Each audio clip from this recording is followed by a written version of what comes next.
right, we're going to go ahead and get started. Thank you so much, everyone, for being here this afternoon. I know we've got a group here in person, which is wonderful to see you all. It's always a treat when we're able to do education grand rounds in person. And we've also got a large contingent on Zoom. So for those of you who are virtual, we will be monitoring the chat and really welcome and invite your participation in our conversation. It is my enormous pleasure to introduce our speaker this afternoon. Dr. Calvin Chou is joining us from UCSF, where he is a professor of medicine at the University of California, San Francisco, and a staff physician at the Veterans Affairs Healthcare System in San Francisco, where he was my attending when I was an intern there early in my training.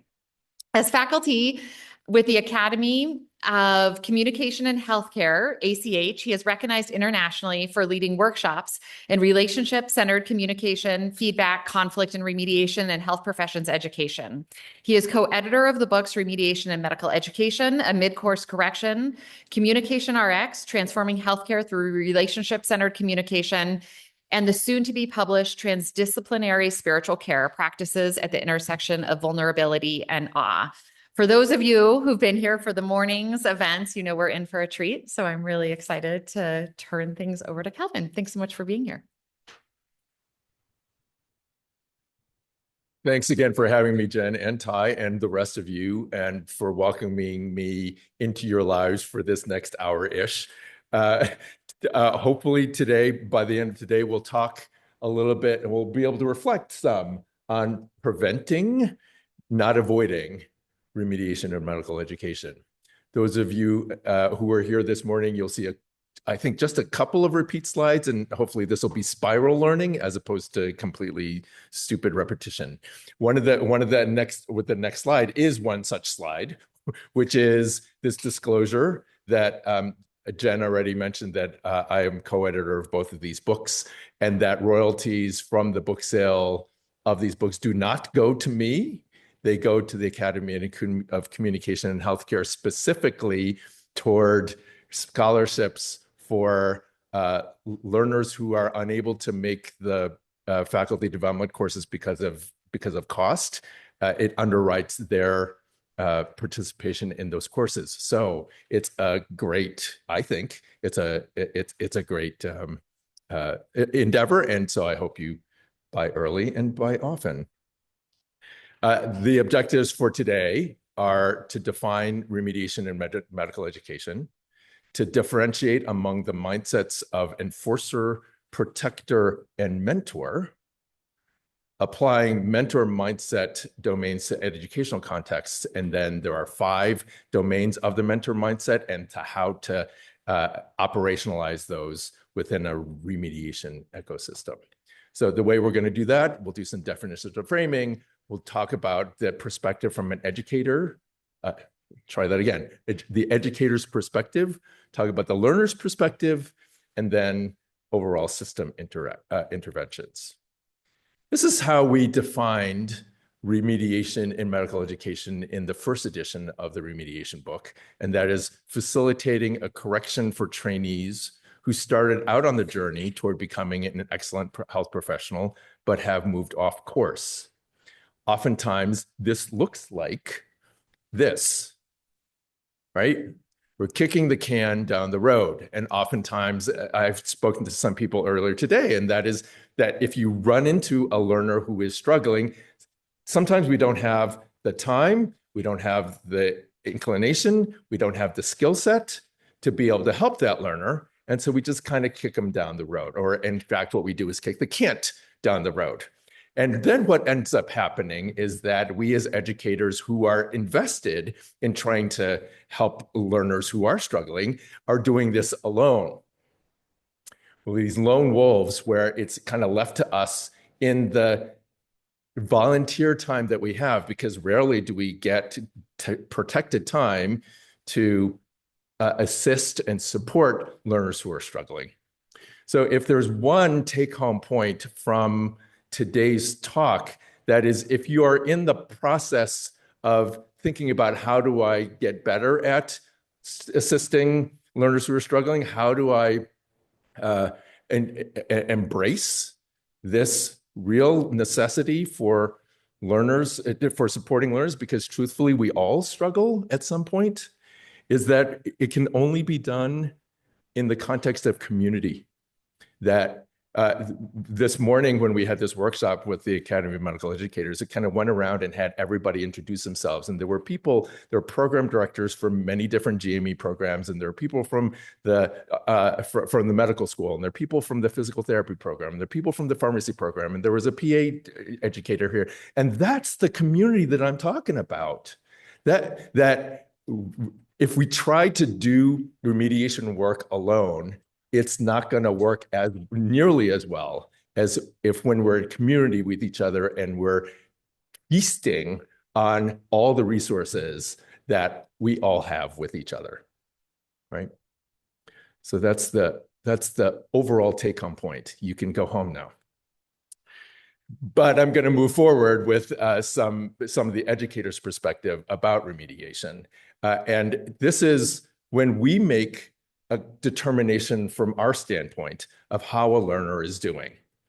And the way that we have conceptualized that is that learners fall into different zones of performance, and that educational practice in each zone has different rules, roles, responsibilities, and thresholds for movement between each zone. So I'm going to start here with this diagram. On the x-axis is time, and on the y-axis is performance or competence. Okay, this is a schematic which I find useful in identifying problems and an analytical tool at an institutional or system level to see what works and where resources are needed. Okay, so to start with, most students, most learners spend their educational career in the regular zone. All right, they have maybe some non-egregious stumbles, that inflection point there, that maybe they have gotten a little tiny bit of assistance from a faculty member, from a near peer who's given them a little bit of a tip, and all of a sudden they're doing a little bit better, like further into the regular zone. So when a student's performance falls below a predetermined threshold, they enter the remediation zone, here, B. And in this zone, there are activities that are specific to this zone. Entry and exit are predetermined on the basis of what policies are available or what policies have been determined. And they're usually one of two different outcomes. The first outcome is that they get the assistance that they need and they return to the regular zone. And the other outcome is that they enter the failure zone. And you notice that nobody stays in the remediation. Nobody should stay in the remediation zone forever. This is a liminal period. You end up either back in the regular zone, or you have to be, there is censure, penalty, termination, et cetera. Right? So that's the overall conception of this remediation process. And when we are in this, so what happens in this black box or this gray box called B, what happens in that are these steps of remediation that we have delineated on the basis of a lot of the literature in our book. In these 5 different steps of remediation, you start with an identification section where you're identifying a learner who is having some struggles. You sit down with the learner and clarify what's going on. What are the processes, both educationally related as well as personally related? They may be contributing to the fact that the learner is struggling. There is collaboration on a learning plan. Ideally collaboration, because if we just impose a learning plan on somebody and we don't get their buy-in, it's probably less likely to happen. And then an intervention phase where we spend a lot of time working with the learner, coaching the learner, and then finally ending up in an assessment phase where we determine whether the learner goes back into the regular zone or it needs more work or needs to be terminated. underlying most of this is this programmatic assessment. Not only are we looking at assessing each individual learner, we also have to be very, very self-reflective about how we're doing as a program, not just the program of remediation that has happened, although that's definitely part of it. Did we provide the right coaching? Did we provide enough time? Were we using the right benchmarks in order to determine whether that learner goes back into the regular zone or not? There are also programmatic assessment from the standpoint of the entire school. So there have been instances where I visited institutions, and there's been a course where 50% of the students have failed that course. That's not a problem with the students. That's a problem with the course or the assessment to the course. So needing to take that humility and wear it on our sleeves and say, okay, where are we failing the students here? That is an important step. So those are the steps of remediation. And so we'll revisit this crossing into the remediation zone diagram because many of the conversations that I've had earlier today, as well as across the country, we think about these zones, but we also, I think what we're most challenged by are people who are in a significant minority of students who kind of bounce around in this yellow zone. They're just on the threshold of the remediation, but maybe we'll be able to help them a little bit. And then at some point they do dip into the remediation zone. We're kind of like trying to protect them from the inevitable. And oftentimes these trajectories go for a long time, and we're not doing anybody any favors there, because what we're at least for medical training, what we're doing is we're squeezing them for more tuition and not doing them the services that they need. So this is why I like to think about, or need to think about, why do we wait, and how we need to reconceptualize the way we approach this entire phase of not just remediation, but learning, education. So I'm going to take a step back here and talk about the learner's perspective for just a moment.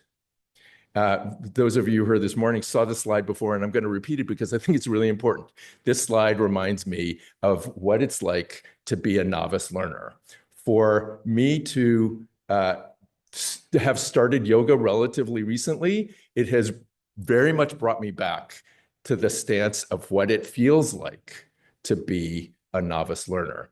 I started medical training, oh my God,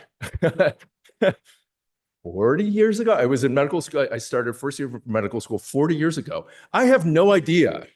I mean, I still have memories of what it was like back then, but I don't really know what it feels like to be a novice learner in medicine anymore. I try really hard as somebody who does a lot of remediation for people in communication and professionalism, and I talk about feedback and I talk about remediation. I try really hard to get myself into that mindset, and yet I realized I didn't really know until I started taking yoga, or first decided that I needed to do yoga, or first decided that maybe yoga was a good thing, and maybe I needed to decide to do that. So there's all these steps. You hear yoga is a good thing, and then you have to decide that it's a good thing, that it's something that you want to do. And then there's that threshold of actually going to the first yoga class, where it's, I went to the 6 a.m. class. I kind of was in the gym and look, okay, that class has the least number of people in it. That's the one I'm going to go to, right? And then I go into that class, and all the terminology is gobbledygook to me. I have no idea what they're talking about. And then I'm looking around at people, and I'm looking at that guy, and he's so inflexible, and at least I'm better than him. And then I'm looking at that woman who ends up being a ballet dancer. I'm like, there's no way that I can do that. So there's all this self-evaluation that happens in our heads. And this is just yoga. I'm not being graded on yoga. Yoga is not going to be the rest of my career. And yet I was so in my head about what I needed to do to be a better yoga person. And then eventually I got better at it. I started to go more classes. Now, I mean, I can do a warrior 2 in front of you right now. And I think maybe even a warrior 3. After having a lot of, asking yoga instructors to coach me, specifically working on particular poses. I don't do yoga every day, and I can't say that I have a yoga practice, but at least I have a working idea of what yoga is about to me. And just think about what that's like for learners who are starting off in the health professions, who have never encountered this before, and who uh, yoga is not an identity for me. They're hoping this is going to be an identity for them.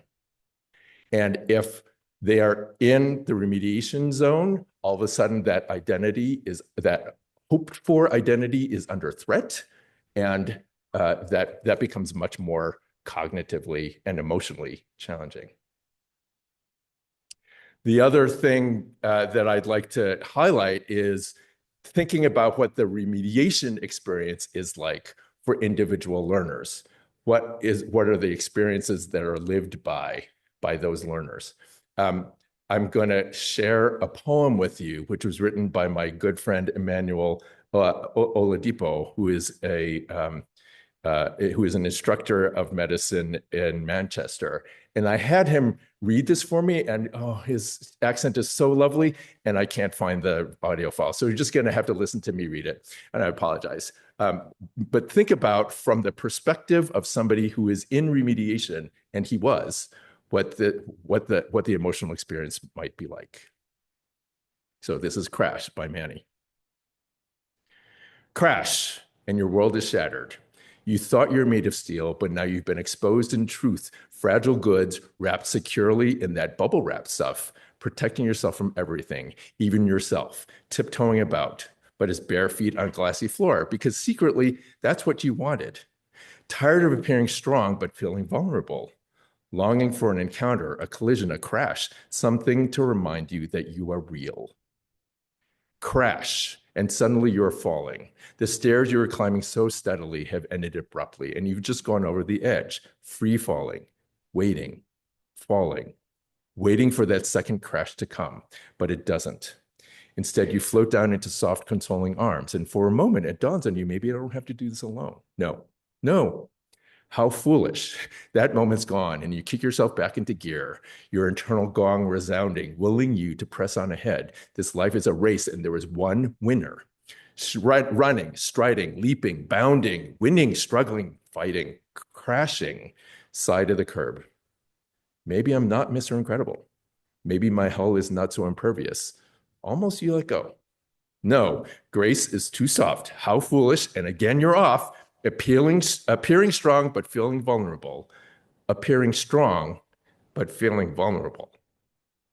Who will save me from this body of death? Save me from this cycle of destruction. I'm trapped, and I need to be instructed. Who will provide me with the rest my very core so longs for, yet my heart despises? What is this dichotomy? One part of me so strong, one part so weak. One part struggles on, the other desperately seeking. Rest. Crash, and your world is shattered, but this time it's different. You put yourself back together only to find there's a piece missing, a sinking feeling as you realize all your pursuits couldn't fill that gap. And suddenly you're falling.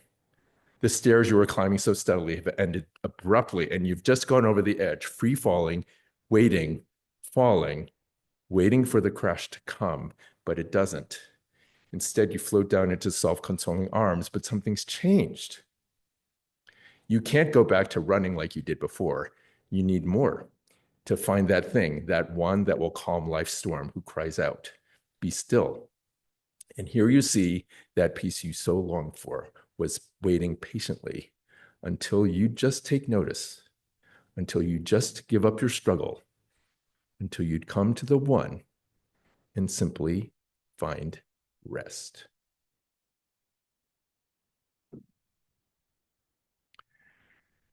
So Manny wrote this at a time when he was about to start his clinical years, and he had failed an OSCE, which was going to bring him into the clinical years, and he was placed in a summer placement. He had previously had these plans to do this summer research, and instead he was forced to do this summer placement with a clinician supervisor who clearly did not want him there. And no scaffolding, no guidance really at all. And this is the poem he wrote at that time. It's not my writing, and I'm standing up here in tears because of how unjust that whole thing felt. So when we think about learners who have a deficit, as opposed to approach them from a developmental standpoint, I think we're doing them this injustice. There is this quotation from Mary Helen Imordino Yang, who is a developmental education person, neuroscientist at USC. She was on a Hidden Brain episode about 4 months ago. And if you haven't heard it, I very much recommend it to you. And one of the things she said during that podcast really affected me. And I'm going to read to you what she said, because I think it very much speaks to where learners are at versus where we perceive them to be. So she says, for so long, what we've done is we're basically standing on the earth, making the earth the center and watching the learners and the learning outcomes go by. And when they go in the wrong direction, we don't really know what to do about it. We can't make sense of that. So that's us seeing the learner in deficit to the left, okay? But when we reframe so that we realize that, oh, another way to understand this, which is equally correct but more useful, is that the experience of the person doing the thinking and learning, their subjective experience is the center of the solar system, and the rest of us in our learning outcomes are spinning around and watching that. All of a sudden, the paradoxes, when you look up at the sky, many of them fall away because it now makes sense from this new perspective why they're moving in a direction that didn't conform to our previous expectations. Inhabiting the learner's perspective, really trying to understand it, sometimes can achieve clarity for us, even in these more challenging remediation situations. And so this perspective taking is so important, the importance of perspective. Have people seen this figure before, the cone in the box? So for people in this room, if you are on this side of the room, you're going to be looking through, I was going to say the A hole. No, you're going to be looking through hole A, and people on that side of the room, you're looking at hole B. And if you're online, if your last name starts between A and L, you're looking through hole A, and M through Z is hole B. All right, so you're looking through hole A. What do you see? Circle. When you're looking through hole B, what do you see? Triangle. Who's right? Both. Neither, right? Because it's a cone. And so when we're standing on the earth, looking at these learning outcomes and not really understanding what's going on, we're seeing the circle, and the learner is looking through hole B, and because we're the a-holes, right? And we're looking through hole B, the learner's looking through hole B, and they're seeing a triangle. How can we integrate those two perspectives into a cone? And the thing is that when we're looking through when we're looking through our a-holes, we're seeing a circle, and the learner's saying triangle. We're like, no, what? And then we get very emotionally wrought about that. Like, there's no possible way it can be a circle. What's wrong with you, right? Actually, what could be wrong with us? Okay. So then the question is, when we think about this remediation system, these steps of remediation that I showed you earlier, how can we prevent it? How can we make that pathway a less common option? Only you can help me do this. So we'll think about systemic interventions. And what I am going to draw from is this incredible book by a psychologist named David Yeager called 10 to 25. Do people has anybody heard of this book? So I read the book. I made a presentation to the folks at UCSF, and Karen Howard, the vice dean for education, wrote a letter to all the faculty at UCSF saying, if you, she said, I read this book. I think it's incredible. We will buy a copy for anybody who wants it. And then they set up these basically book clubs to discuss the book, because I think some of the findings in this book are truly, I was going to say mind-blowing, not mind-blowing, a little bit mind-blowing, incredible, yes, that too. So what I'm going to invite everybody to do at this point is to take out pen and paper, if you have it, or if you want to do this on your phone, you can. It will be cheating if you take a photo of what I'm about to show you, okay? So don't do that. But I'm going to be showing you a series of letters. And what I'd like you to do in the time allotted is to write down all the letters you can in the time period that I give you, okay? Are you feeling ready to do this? Or you can type. You can type the letters on your phone, okay? Are you feeling ready to do this? All right, the first one coming at you now.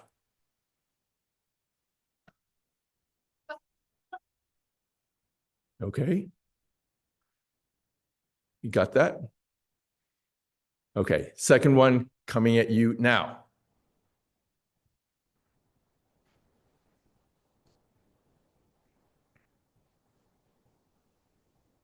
Okay. Third one coming at you now.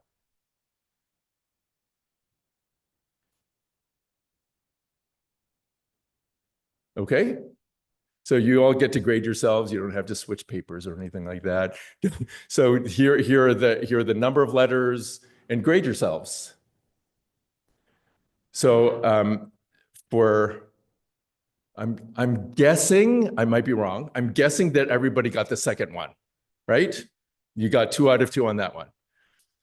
If you compare the first one and the third one, you notice that a lot of the letters are similar. I'm guessing that the first one, let me see a show of hands. Who got 5 of the first one? Who got 6? Who got 7? Anybody get more than 7? How many did you get? 9. Okay.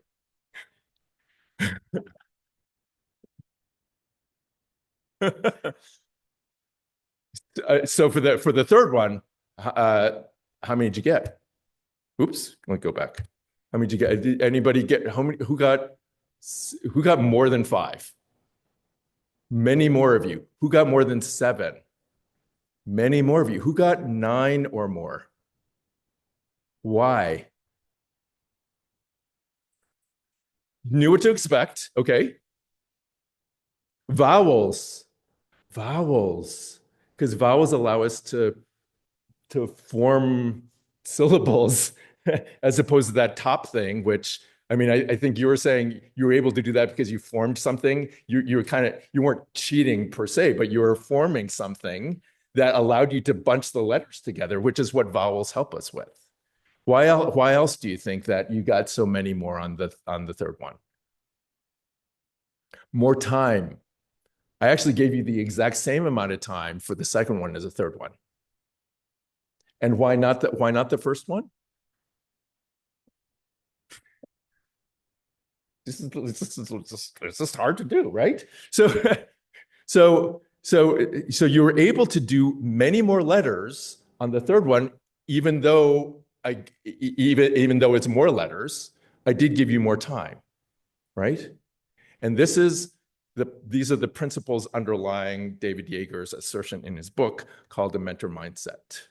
Okay, so for so long, certainly when I was training as a medical student and resident, it was very high standards, low support. We were just thrown into things and were expected to do stuff. And it was like that very, very first string of letters.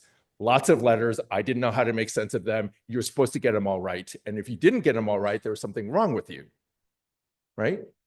So that's the enforcer mindset. What may have happened over the last 30-ish years is that we've realized that we haven't provided learners with enough support. But with that, at the same time, we've reduced the standards that we've expected. So we get to this protector mindset, high support, low standards. So then the trick is how to provide high support and high standards. I give you vowels and I give you time, and you can get almost all the letters. And it's a higher standard than I had actually held you to before, because it was more letters, right? And so Yeager talks in his book about practices of the mentor mindset, and there are 5 of them. There's transparency, belonging, purpose, questioning, and stress. And I'll go through each of these with examples. I'm going to use examples from his book. And what I'm going to challenge us all to do is to think about how each of those tools may be applicable to medical education or clinical education.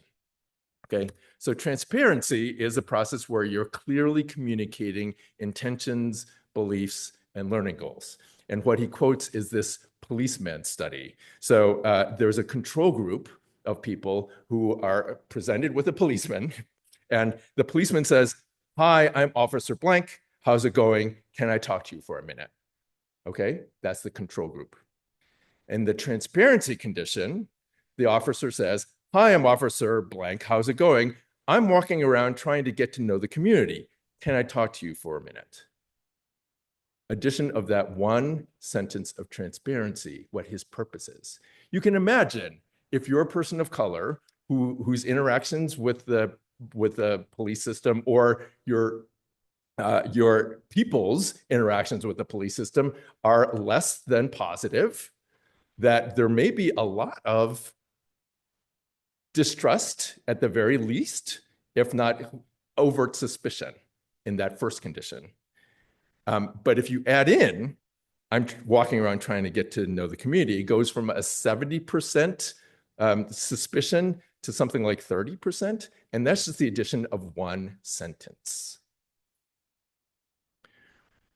So one of the things that I do in my clinical practice when I am on the wards, this is not as a result of this, but it reinforces something that I was doing before, is that when I am ward attending and trying to help students learn, I ask them a lot of questions because it helps me get to probe what where their learning edges are. And at the end of a rotation, a student came, I had a feedback session with a learner, and the student said to me, "I love the way that you ask questions. I just didn't know why you were asking, but now I know it's because you're trying to figure out how you could teach." So that first week or so, before the student figured that out, it was a high fear state until they really figured out what my intention was. So now, at the beginning of every rotation, when I meet with the students, I ask a lot of questions. And what I learned from a prior third year medical student is that I need to tell you the reason I'm asking these questions is because it allows me to find opportunities to teach. It's not to pimp you. So that transparency condition, and also I folded in, notice a little bit of incorporation of feedback, that transparency condition can be super helpful. Okay, belonging. Belonging is when you foster feelings of acceptance and value in learners, and it leads to better performance and engagement. Conversely, a lack of belonging can lead to insecurity, avoidance, and poor performance. The studies, the psychological studies that underlie belonging are truly, they're almost mind-bogglingly almost mind-bogglingly unbelievable. So college students, this is in the college setting, they heard stories from upper year students that struggle is normal and they get better if you take charge of your learning. And so what then those early students are supposed to do is to write a short speech about what their intentions are and to record it. And that exercise took 30 minutes. 3.5 years later, the grades of students improved, particularly those of Black students who had been previously underperforming. So 3.5 years later, grades improved. And 10 years later, they have greater well-being and job satisfaction. A 30-minute intervention causes these long-term effects, and I read it, and there's no possible way that this is true, and it's been reproduced many times. So thinking about how we can prevent remediation through a belonging intervention like that.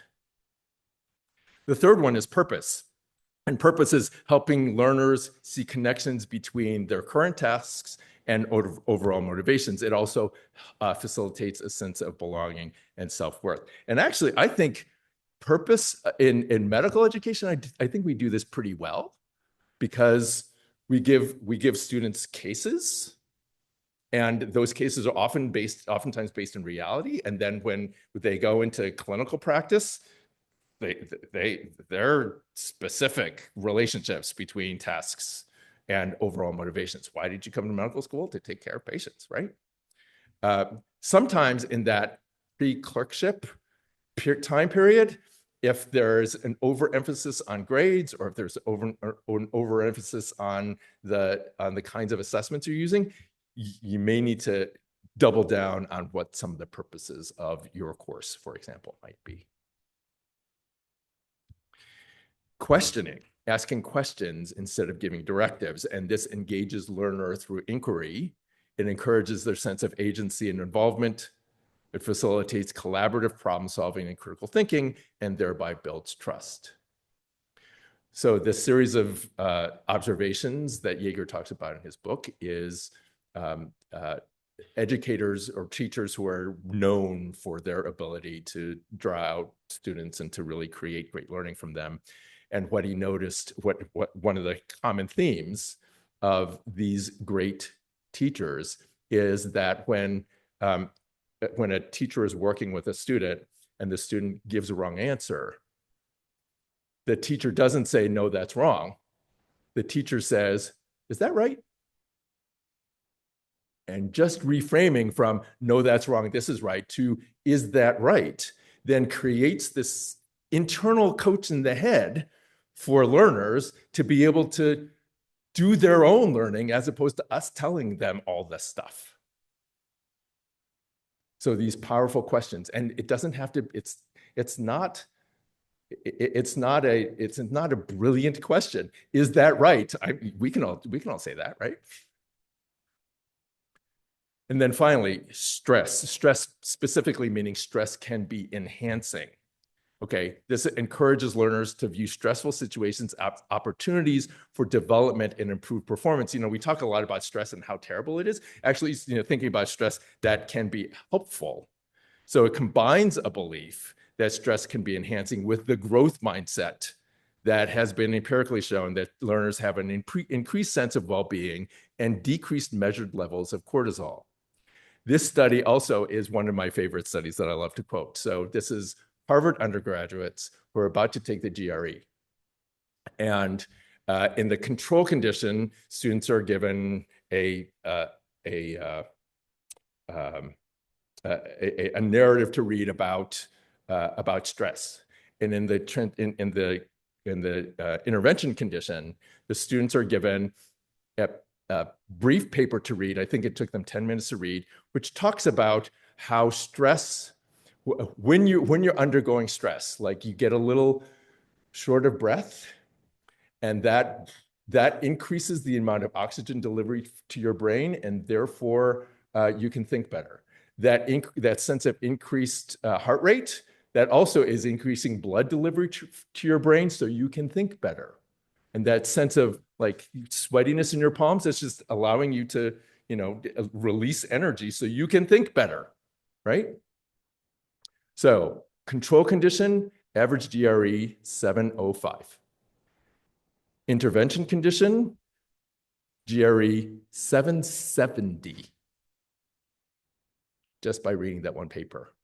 Again, kind of unbelievable outcomes, and yet these are repeated. These are reproducible findings. So we have the tools of the mentor mindset being transparency, belonging, purpose, questioning, and stress. And when we think about applying these to remediation and how we can reframe remediation, there's one thing that there's this paper that we published in medical teacher Gene Clegg from Harvard and Adina Kallett, who's now at CUNY, and me. We wrote this paper about how we need to reframe remediation.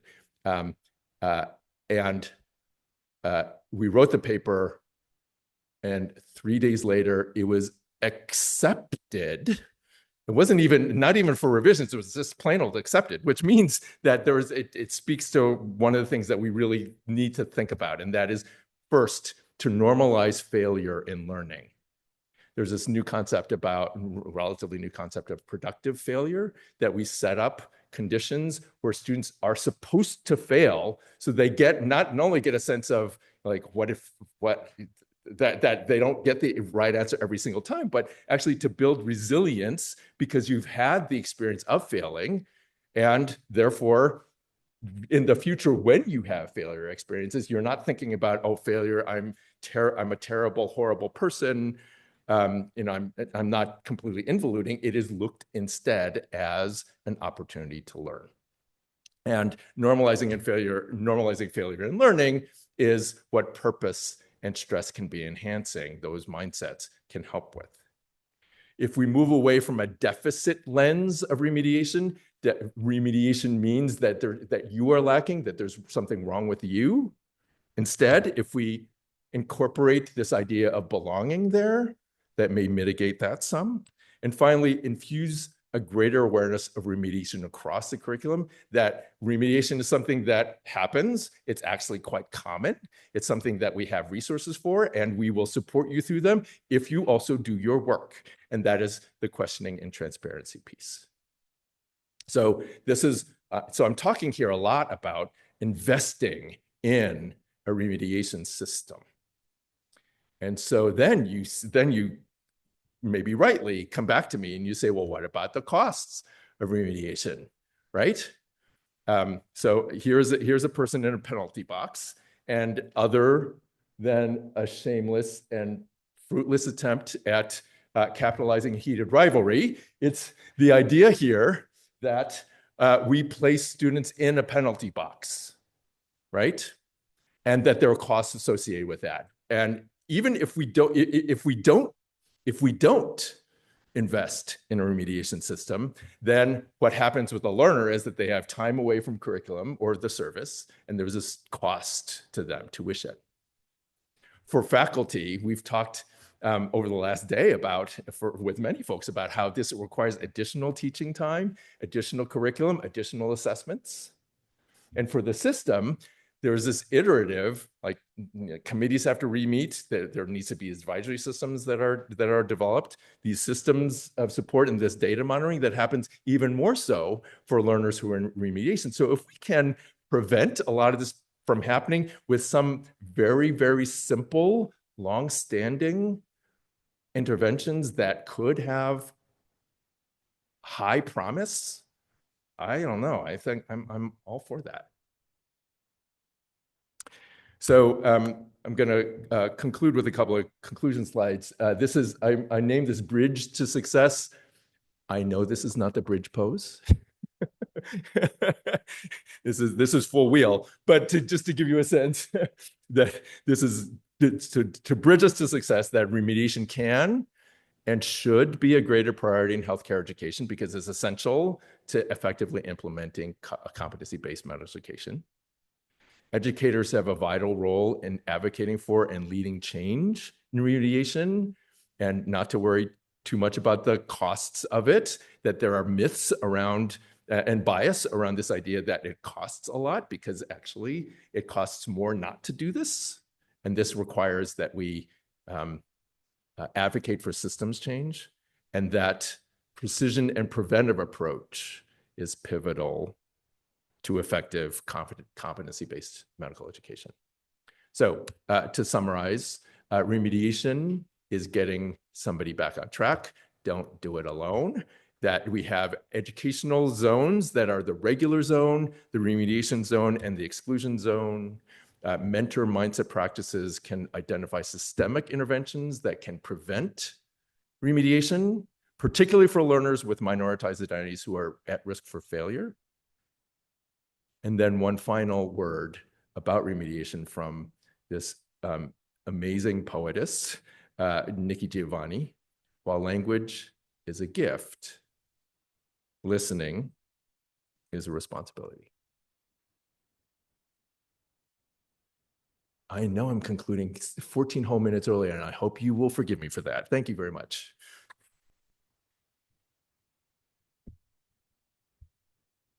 We'll love to hear questions or comments, or go eat your food. Yeah. Hi, Rocio.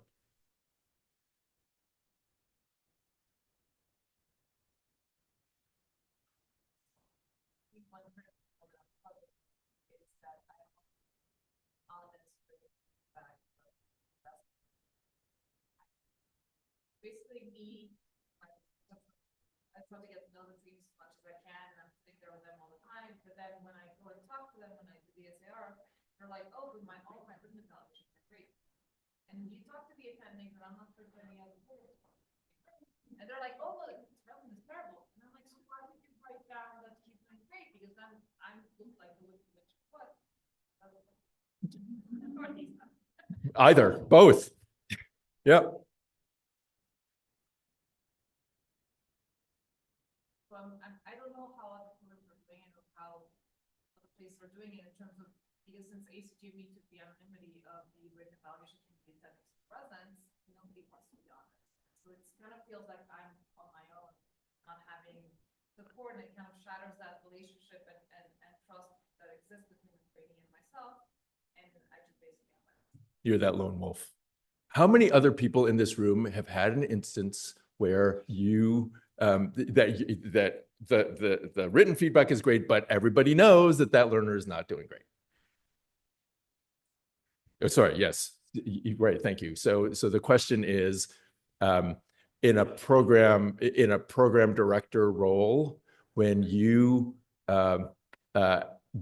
when you're tasked to, when you know a learner is struggling and you tell the learner so, but the learner has only seen written feedback from faculty, which is positive, and the faculty, I'll just say it, lacks the courage to have these conversations with learners. So that is a failure of not just courage, but feedback. The attending staff, all supervising staff should know better that everything is wrong if a learner is struggling and you write in their recommendation, learner did great.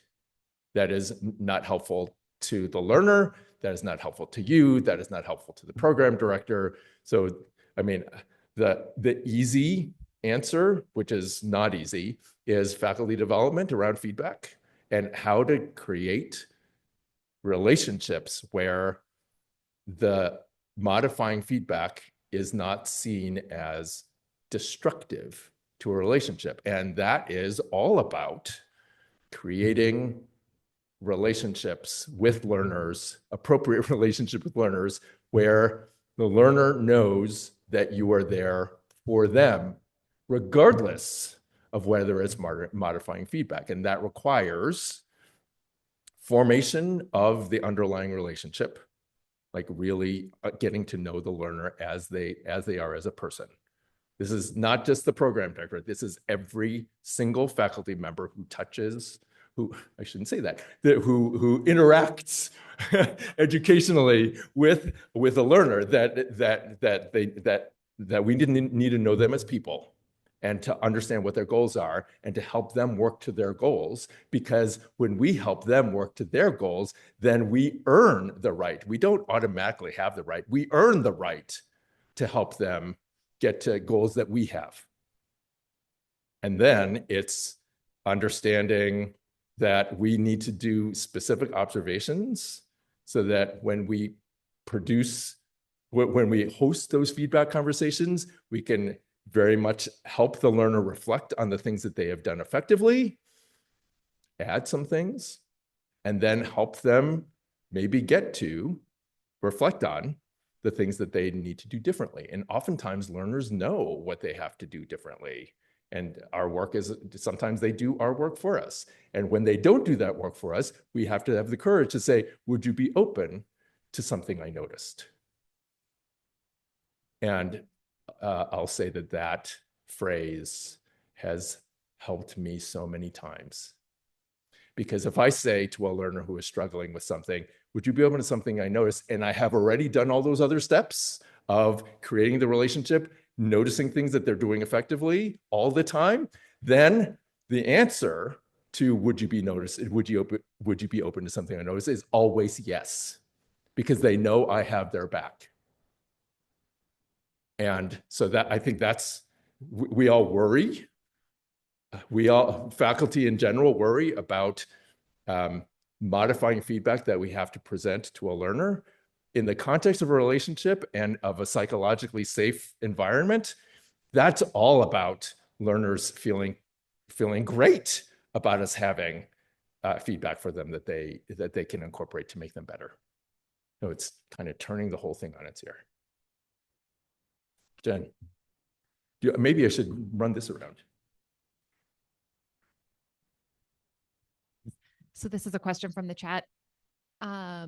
What tips would you have for incorporating the prevention mindset of this into the standard workflows of our resident education processes? Many of us have standard resident or learner assessment processes where the fork in the road for assessing and intervening happens on fixed and infrequent intervals.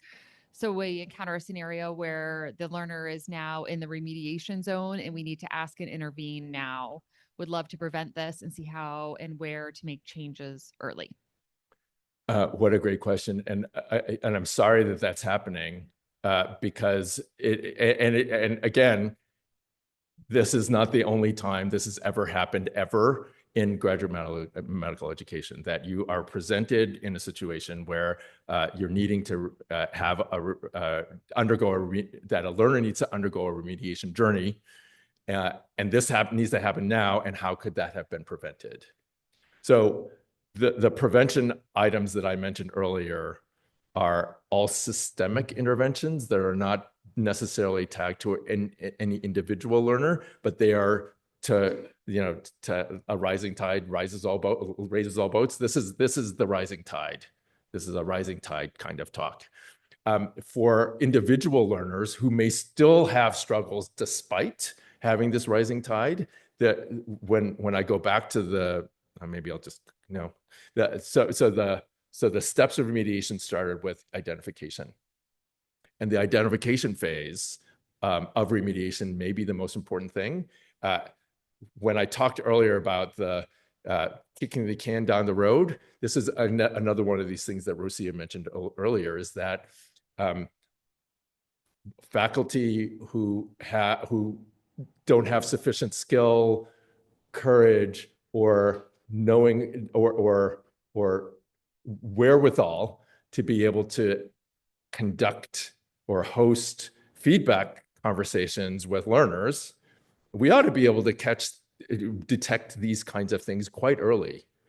If we are doing our jobs as educators, okay, let me step back for just a moment. There are many systemic factors here that interfere with our ability to do appropriate and detailed observations of learners in the way that both they deserve and that patients deserve. Okay. Well, service responsibilities, not enough time, not enough support. So in the context of that, which we all know we need to change and kind of like swimming upstream from that standpoint, if we take everything that we know about the best practices in medical education and we identify a learner early because we see that they're maybe going off track a little bit. And if we can right them back, bring them back to the right track earlier on, it's going to be much better than when they've been ignored, kicking the can down the road until, until the program director has to come down on them and look like the Wicked Witch of the West, right? So a lot of this is fundamental educational practice, fundamental exemplary educational practice where we need to identify learners earlier. And there are other times when it's not so clear. And so this is why that community issue is very, very important as well. That my observations, I might be a dove when it comes to evaluations, but then I need to partner with somebody else who can see those things that a learner has that I've been blind to or that I've been willing to overlook. So a lot of this is about internal courage and skill.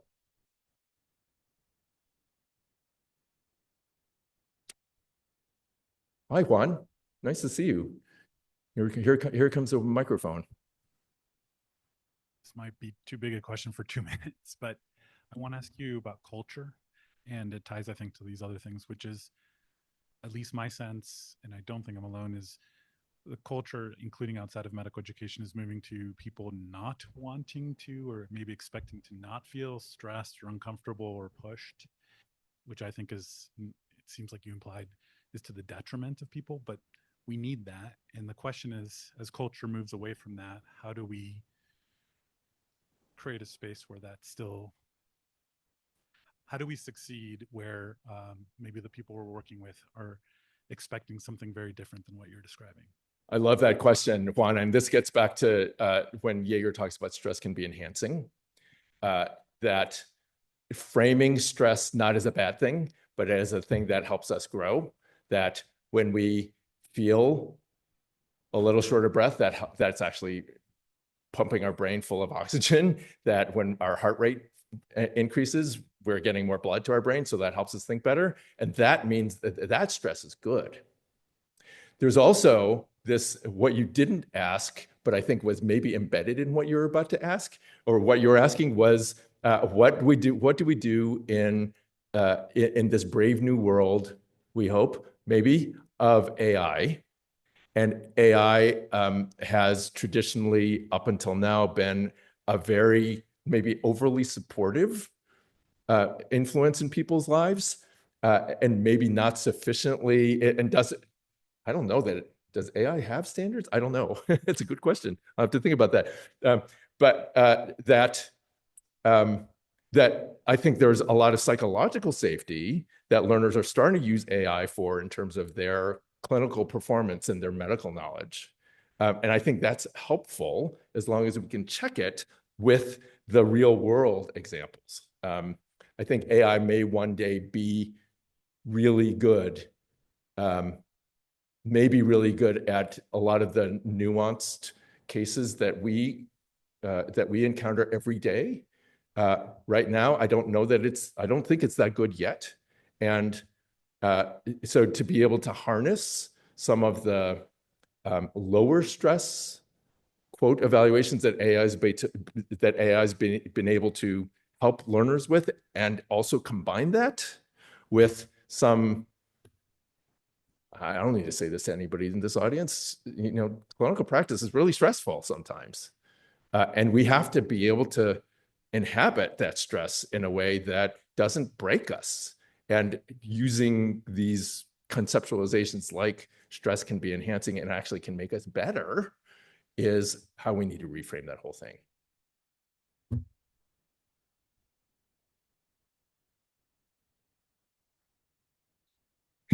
Unfortunately, we are out of time.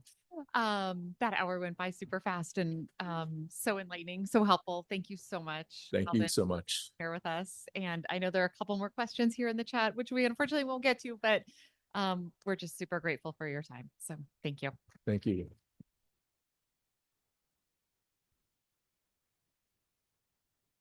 That's me just talking too much.